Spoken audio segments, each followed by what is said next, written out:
വെടിനിർത്തലിന് പിന്നാലെ ജമ്മു കാശ്മീരിൽ സ്ഥിതിഗതികൾ ശാന്തം. ജനജീവിതം സാധാരണ നിലയിലേക്ക് എത്തിത്തുടങ്ങി.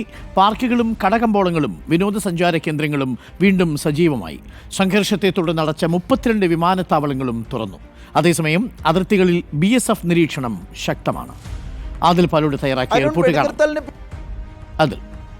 അരുൺ, വെടിനിർത്തലിന് പിന്നാലെ ജമ്മുകശ്മീരിലെ ജീവിതം അത് സാധാരണഗതിയിലേക്ക് എത്തിയിരിക്കുകയാണ്. വ്യാപാര കേന്ദ്രങ്ങൾ, പാർക്കുകൾ, വിനോദസഞ്ചാര കേന്ദ്രങ്ങളൊക്കെ തുറന്നു പ്രവർത്തിക്കുന്നു. അവിടേക്ക് കൂട്ടമായ ആളുകൾ എത്തുന്നു എന്നതൊക്കെയാണ് ഇന്ന് നമ്മൾ ശ്രീനഗറിലും പരിസര പ്രദേശങ്ങളിലും കണ്ട കാഴ്ച. അതിർത്തി മേഖലയായ ഉറിയിലും കുപ്വാരയിലും സലാമാബാദിലും ചൗക്കിബലിലും അടക്കം വിവിധ ഗ്രാമങ്ങളിൽ നിന്ന് ആളുകൾ, ഗിങ്കൽ അടക്കമുള്ള ഗ്രാമങ്ങളിൽ നിന്ന് ആളുകൾ സുരക്ഷിത മേഖലകളിലേക്ക്, ബരാമുള്ളയിലേക്കും ശ്രീനഗറിലേക്കും ഒക്കെ ബന്ധുവീടുകളിലേക്ക് മാറിയിരുന്നു.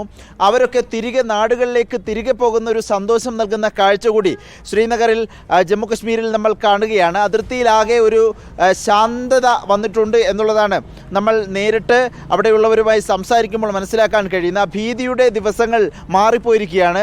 48 മണിക്കൂറിന് മുൻപത്തെ സ്ഥിതിയാണെങ്കിൽ നമ്മുടെയൊക്കെ ശ്രീനഗറിൻ്റെ ആകാശത്ത് കൂടി ഡ്രോണുകൾ പറക്കുന്നതായിരുന്നെങ്കിൽ ഇന്നൊരു സമാധാനത്തിൻ്റെയും ശാന്തിയുടെയും കാറ്റ് വീശുന്നു എന്നുള്ളതാണ് നമ്മൾ നേരിട്ട് അനുഭവിക്കുന്ന കാര്യം. ഒപ്പം തന്നെ ഈ സുരക്ഷിതമായി എന്ന സന്ദേശത്തിൻ്റെ കൂടി അടിസ്ഥാനത്തിലാണ്, ഒരു വിലയിരുത്തലിൻ്റെ കൂടി പശ്ചാത്തലത്തിൽ 32 വിമാനത്താവളങ്ങൾ അടച്ചിട്ടിരുന്നു. ആ വിമാനത്താവളങ്ങൾ തുറന്ന് പ്രവർത്തിക്കാനുള്ള നിർദ്ദേശം കേന്ദ്രത്തിൻ്റെ ഭാഗത്തുനിന്ന് വരുന്നത്. ഇത് സംബന്ധിച്ചുള്ള നിർദ്ദേശം വന്നിട്ടുണ്ട്. എയർലൈനുകൾ ഉടൻ തന്നെ സർവീസ് ആരംഭിക്കും ശ്രീനഗറിൽ നിന്ന് വിവരം കൂടി പുറത്തു വരുന്നുണ്ട്.